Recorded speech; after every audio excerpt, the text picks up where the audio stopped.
In today's video, I am going to teach you how to add a dashed line in Canva.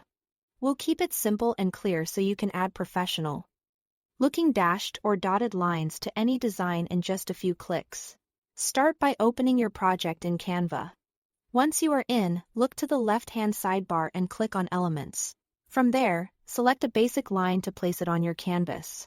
If you prefer a faster route, press the L key on your keyboard, and Canva will instantly add a default line for you. Either way, make sure the line is selected so you can see its settings appear across the top toolbar. With the line active, find the line style icon in the top toolbar. This is where you control how the line looks. If you don't see it right away, double-check that the line is highlighted. The style controls only appear when the line is selected. Click the line style icon to open its options. Now choose how you want the line to appear. In the drop-down menu, you'll see options for dashed and dotted styles.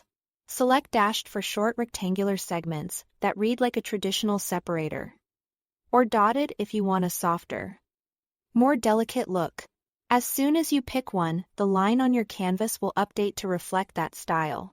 Next, tune the thickness using the line weight control in the same toolbar. Increasing the weight makes each dash more prominent and bold. Decreasing it creates a subtler, lighter feel. Think about the hierarchy of your design here. Heavier dashes draw attention, while thinner ones work well for gentle dividers.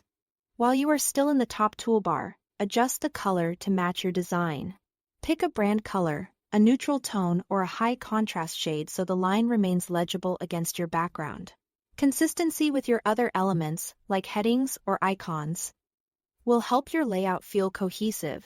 Finally, refine the line's finish by making the endpoints rounded if you prefer a smoother look. This small change softens the edges and gives dash segments a pill-shaped appearance, which can feel more polished and modern. You'll find this option alongside the style and weight controls. And that's it. Thanks for watching.